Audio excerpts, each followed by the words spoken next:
உங்களுக்கான சில பொன்மொழிகள். நல்லவர்கள் கெட்டவர்கள் என எல்லோரிடமும் பழகி எப்படி இருக்க வேண்டும் என்று நல்லவர்களிடமும் கற்றுக்கொள்ளுங்கள். எப்படி இருக்கக்கூடாது என்பதை கெட்டவர்களிடமிருந்தும் கற்றுக்கொள்ளுங்கள். சகித்து கொண்டே போகும் வரை நமக்கான மரியாதை கிடைக்காது. சிலரிடம் பேச வேண்டிய இடத்தில் பேசியே ஆகணும். இல்லையென்றால் நமக்கான மதிப்பை நாங்கள் இழந்து விடுவோம். தேவையில்லாத 3 செயல்கள்: கடந்து போனதை நினைத்து இடிந்து போவது, அடுத்தவரோடு ஒப்பிட்டு பார்த்து துவண்டு போவது, அனைவரையும் திருப்திப்படுத்த நினைத்து நம் நிம்மதியை இழப்பது.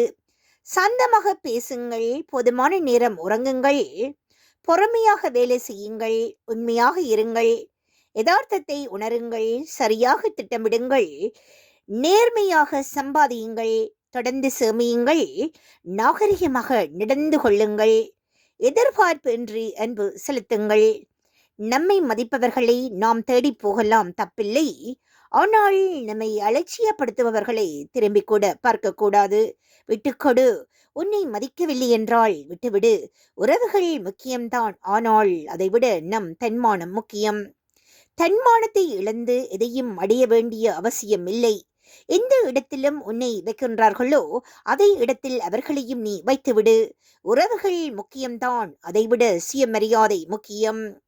சிலருக்கு நம்மை பிடிக்காது போவதற்கு காரணம் நம் குணம் சரியில்லை என்பதால் அல்ல, அவர்கள் குணத்திற்கு ஏற்றால் போல நாம் இல்லை என்பதாலேயே.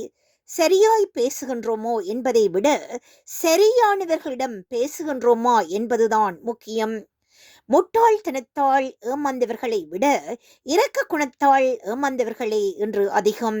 ஏனெனில் இந்த உலகில் பச்சோந்திகளும் துரோகிகளும் வாழும் பூமி என்பதையும் மறந்து விடாதீர்கள். இறைவனை வணங்கும் பொழுது என் தேவைகளை தக்க தருணத்தில் தந்து என்னை காக்கும் உன்னிடம் எனக்காக எதுவும் கேட்க அவசியமில்லை என்ற புரிதலோடு வணங்குகின்றோமோ அன்று முதல் வாழ்க்கையில் எதிர்கால பயமின்றி இறைவன் துணையுடன் நாம் நிச்சயமாக மகிழ்ச்சியாக வாழலாம்.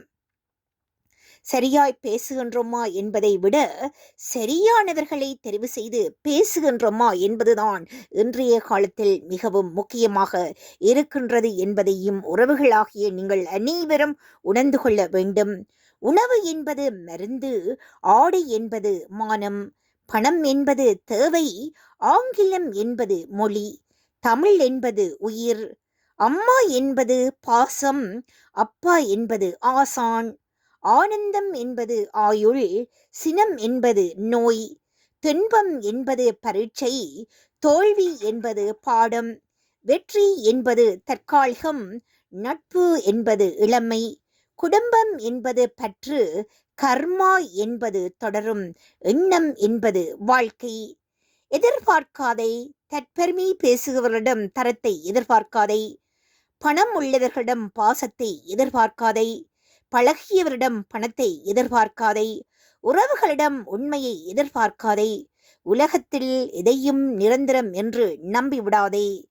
உன்னை மட்டும் நீ நம்பு, உன் உழைப்பை நம்பு, நீ நேர்மையாக வாழு. அதுதான் உண்மையான வாழ்க்கைக்கு அர்த்தமாக இருக்கும் என்பதை உணர்த்தி விடைபெற்று செல்கின்றோம்.